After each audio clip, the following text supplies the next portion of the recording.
नमस्कार। लोकसभा चुनावों के नतीजे आ चुके हैं। नतीजे ऐसे आए हैं कि हर पार्टी सेलिब्रेट कर रही है। बीजेपी खुश है कि खुद ना सही पर एनडीए के बलबूते तो सरकार बना पाएंगे। पीएम मोदी तीसरी बार प्रधानमंत्री बनकर नेहरू के रिकॉर्ड की बराबरी तो करेंगे। ऑपोजिशन इसलिए खुश है कि कम से कम बीजेपी को खुद अपने दम पर बहुमत पे तो आने ना दिया, उनको रोक पाने की क्षमता तो दिखाई, अपनी अपनी सीटों में थोड़ा बहुत इजाफा भी किया। मोर ओवर नरेंद्र मोदी का जो एक ऑरा था इनविंसिबिलिटी का, उनके पर्सनल अपील का, उनके ब्रांड में थोड़ी तो डेंट लगाई। अपने कार्यकर्ताओं को और अपने ज़मीनी नेताओं को ये यकीन तो दिलाया कि भाई इनको भी लोकसभा चुनावों में हराया जा सकता है। इस माहौल इलेक्शन का सीरीज के इस आखिरी एपिसोड में हम एनालाइज करेंगे कि क्या कारण रहा बीजेपी के डिसमल परफॉर्मेंस का और किन कारणों से ऑपोजिशन उम्मीद से बेहतर परफॉर्मेंस दे पाई। क्या मैसेज दिया जनता ने अपने इस वर्डिक्ट के माध्यम से, और अब 10 साल बाद कोएलिशन पॉलिटिक्स के रिटर्न के बाद इस पॉलिटिकल रियलिटी से ये पार्टीज कैसे कोप करेंगी। इन्हीं बातों पे चर्चा के लिए इस वीडियो के अंत तक बने रहिएगा। अगर आपको ऐसा कंटेंट और ऐसे टॉपिक्स पसंद आते हैं तो इस चैनल को जरूर सब्सक्राइब करें और इस वीडियो को लाइक करें ताकि ये ज्यादा से ज्यादा लोगों तक पहुंच सके। चुनाव के दौरान बीजेपी फ्रंट फुट पे खेल रही थी, बहुत कॉन्फिडेंट थी। हिंदुत्व प्लान के मेन मुद्दों पे उन्होंने डिलीवर किया था। राम मंदिर बन चुका था, आर्टिकल 370 डिलीवर हो चुका था।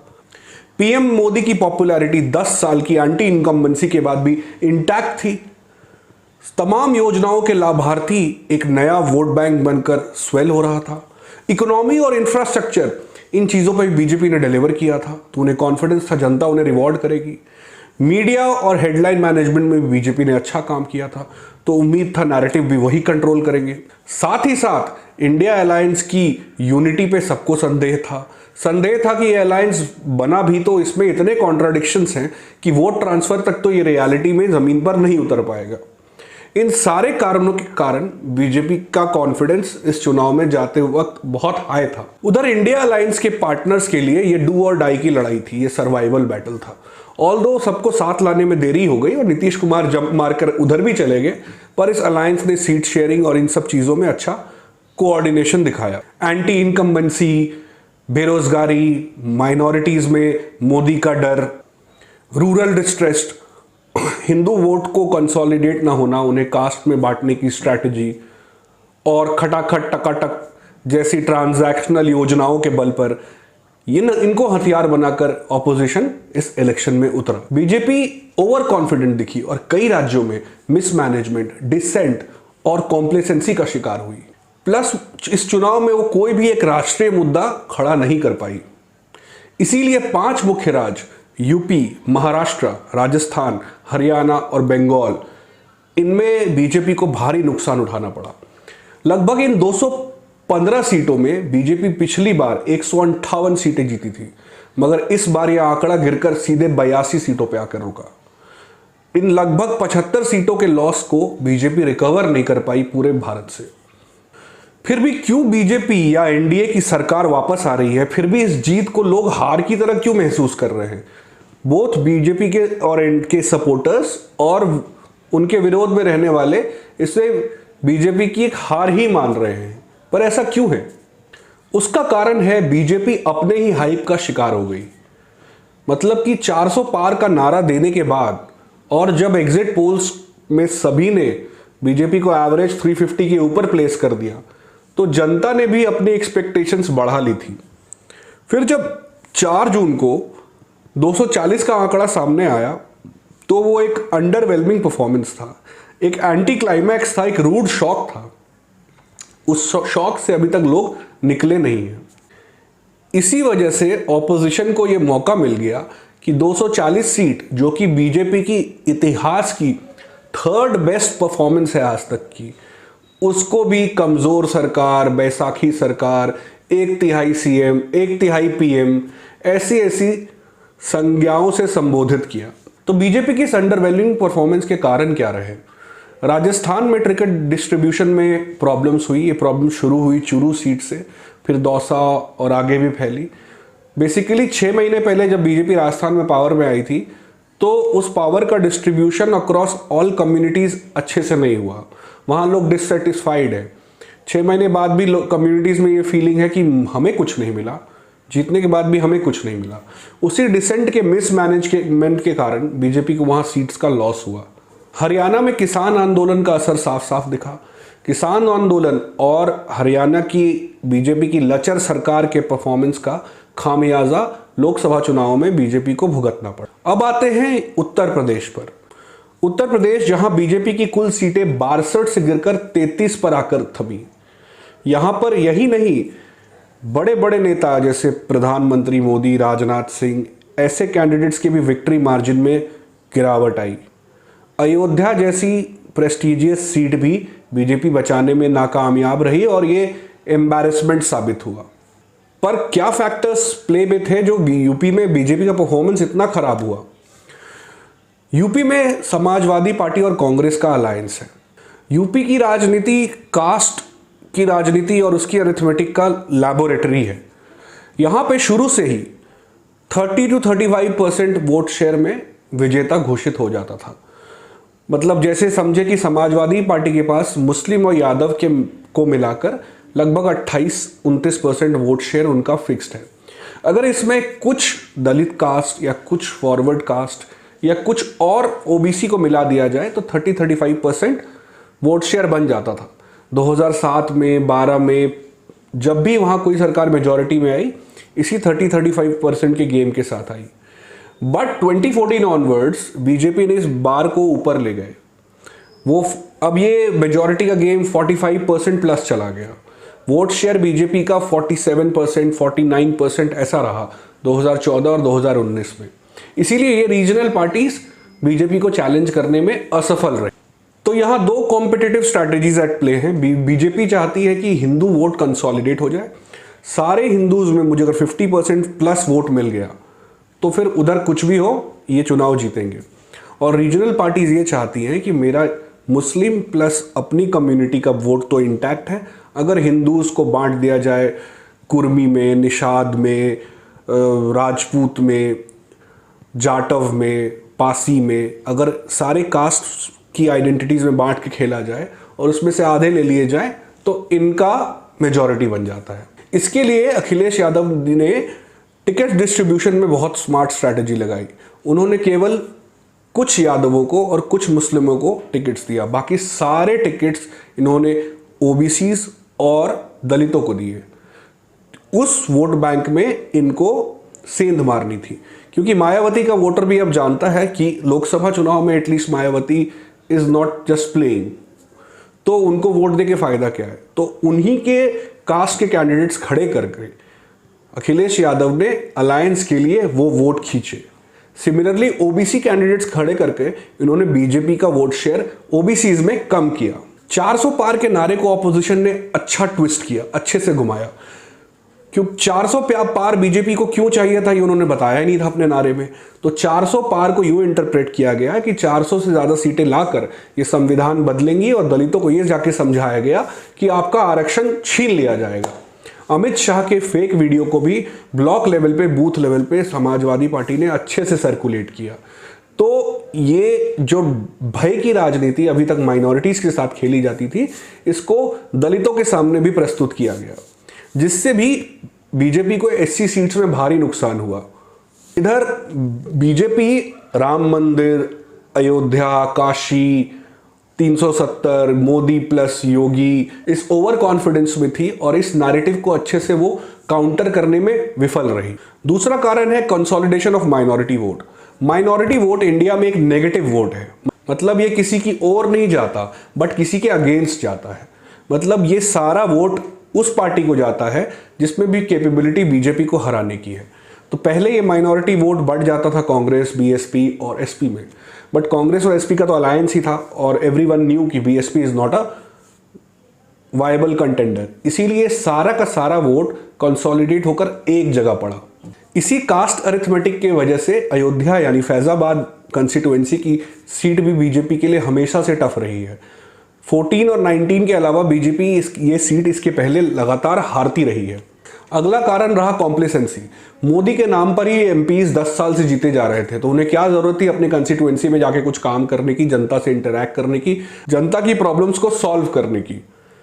तो क्योंकि सारी कॉन्स्टिट्यूएंसीज में मोदी ही कैंडिडेट थे, तो एमपीज का लेजीनेस और उनके अगेंस्ट जो भी एंटी इनकम्बेंसी थी, उन एमपीज को नहीं रिप्लेस किया जाना बीजेपी को महंगा पड़ा।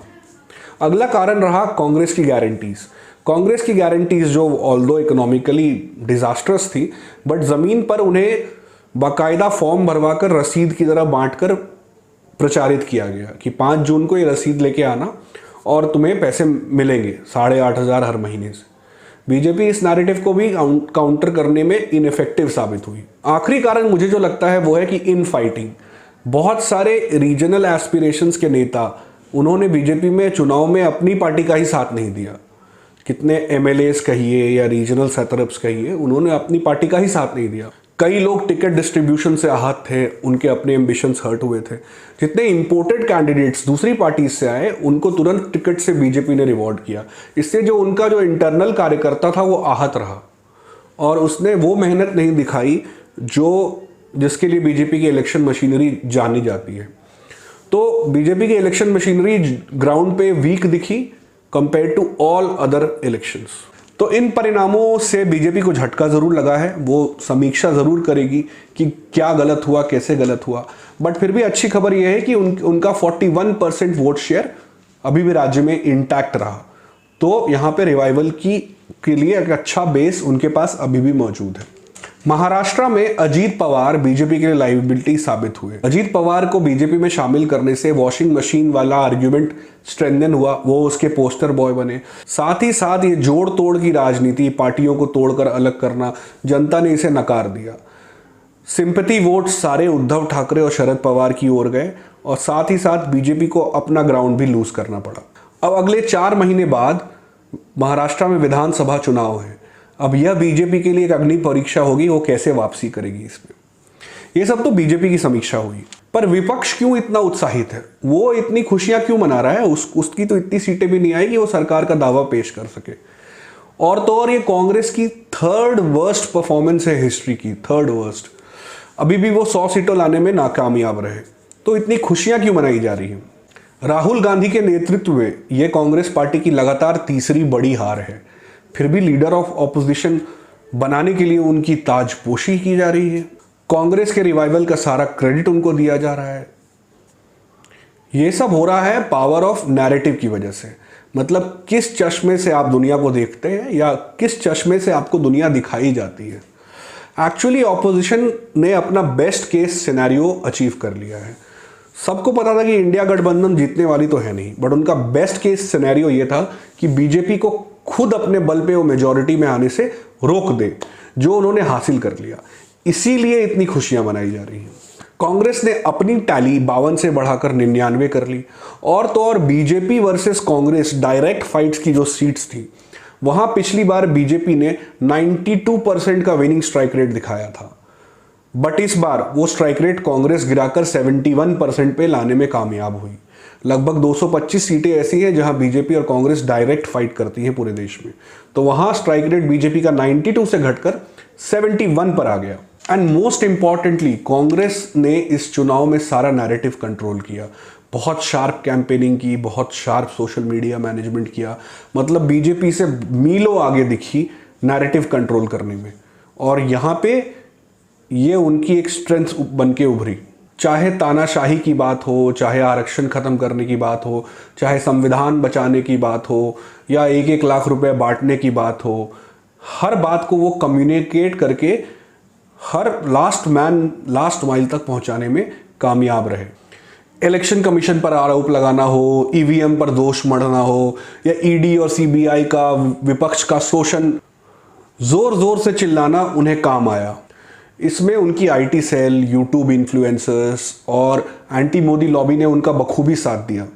इस कारण से वो चुनावों को लोकलाइज करने में और ब्रांड मोदी को या तो अवॉइड या तो डेंट करने में कामयाब हुए। बीजेपी कहती थी मोदी वर्सेस हु, तो इन्होंने कहा मोदी वर्सेस कॉन्स्टिट्यूशन। मोदी ने संविधान को ही बदल देना है, और ये चीज नीचे तक कम्युनिकेट हुई। आप ये देखिए ना कि अभी भी जो एनडीए की सरकार बन रही है ये एक प्री पोल अलायंस है, स्टेबल पार्टनर्स हैं, फिर भी कम्युनिकेशन मीडिया से क्या आ रहा है, ये सरकार नहीं टिकेगी, कब नीतीश कुमार पलटी मार देंगे, ये बैसाखी की सरकार है, ये 1/3 पीएम है, ऐसा कम्युनिकेशन वो फैलाने में सफल हो रहे हैं। ये कहा जा रहा है कि मैंडेट मोदी के खिलाफ है, जनता ने मोदी के खिलाफ वोट दिया है, जबकि उनकी 240 सीटें खुद के दम पर आई हैं। फिर भी ये नैरेटिव कांग्रेस कंट्रोल करने में कामयाब हो रही है। अब ये केजरीवाल स्टाइल की पॉलिटिक्स में ऑपोजिशन ने ब्लड टेस्ट कर लिया है। अब राहुल गांधी, अखिलेश यादव को ये पता है कि बेसलेस बातों को भी अगर जोर जोर से और बार बार किया जाए तो जनता उससे इन्फ्लुएंस हो सकती है। तो अब ये इंडियन पॉलिटिक्स में और आगे चलेगा। तो तैयार रहिए और भी क्रिएटिव और कैची मिस इन्फॉर्मेशन के लिए, क्योंकि opposition knows that this strategy pays of in electoral battle. But विपक्ष को इस वर्डिक्ट को मिसरीड नहीं करना चाहिए। ये मोदी के अगेंस्ट वर्डिक्ट नहीं है। 240 एमपीज अभी भी एक बड़ा नंबर है। ये कांग्रेस का या ऑपोजिशन का कंप्लीट रिवाइवल नहीं है। ऐसी बहुत सारी स्टेट लेवल बैटल्स उनको जीतनी पड़ेगी, तब बीजेपी के को चैलेंज करने की वो कंप्लीट पोजीशन में आएंगे। अरविंद केजरीवाल को इस चुनाव में बहुत नुकसान हुआ। दिल्ली की वो 7 सीट हार गए। जहां पंजाब में वो पावर में थे वहां वो केवल 3 सीट ला पाए। उन्होंने बहुत सिंपैथी कार्ड खेला, बट जनता ने उस कार्ड को नकार दिया। जेल का जवाब वोट से जनता ने नहीं दिया, और अब वो सेंट्रल पॉलिटिक्स में केवल 3 एमपी के साथ थोड़े इररिलेवेंट हो गए। 2 रीजनल नेता नीतीश कुमार और चंद्रबाबू नायडू को इस चुनावी रिजल्ट ने सेंट्रल पोजीशन में लाकर खड़ा कर दिया है, उन्हें प्रोपेल कर दिया है लाइमलाइट में। तो ये दोनों नेता अपने स्टेट्स के बहुत इंपॉर्टेंट प्लेयर हैं, और वो अपनी जो नई पोजीशन है सेंट्रल गवर्नमेंट के रिलेटिव, उसको लेवरेज करेंगे अपनी पोजीशन को अपने स्टेट्स में और स्ट्रेंथन करने के लिए। खैर 10 साल बाद कोएलिशन पॉलिटिक्स के लौटने के बाद अब जो राजनीति है वो थोड़ी तो अनसर्टेन होगी, बट बहुत इंटरेस्टिंग हो जाएगी। मेजर डिसीजंस तो बीजेपी के माइंड पे थे, जैसे कि 1 नेशन 1 इलेक्शन, डिलिमिटेशन और यूसीसी, ये सब अब ठंडे बस्ते में चला जाएगा। इकोनॉमिक साइड और फॉरेन पॉलिसी साइड आपको अभी भी कंटिन्यूटी दिखेगी। जो करना चाह रहे थे वो अभी भी करेंगे। अब इसी साल 3 बड़े विधानसभा चुनाव हैं, महाराष्ट्र, हरियाणा और झारखंड। इन तीनों स्टेट्स में बीजेपी की पोजीशन अच्छी नहीं है और ऑपोजिशन को एज है। तो ये एक अग्नि परीक्षा है। इन चुनावों से पता चलेगा कि बीजेपी का डिक्लाइन टेम्पररी है या परमानेंट। अगर इन 3 राज्यों में से बीजेपी 2 राज्य बचाने में कामयाब हो जाती है तो फिर उनका ब्रांड अभी भी और भी चलेगा। किंतु अगर इन तीनों में इनको हार मिली तो आप कह सकते हैं कि it is the beginning of decline of the BJP's era, क्योंकि फिर मोदी की अथॉरिटी को पार्टी के अंदर से भी चैलेंज किया जाएगा, संघ द्वारा भी चैलेंज किया जाएगा, और एलाइज भी अपने आप को मोर पावरफुली इस अलायंस में एसर्ट करना शुरू कर देंगे।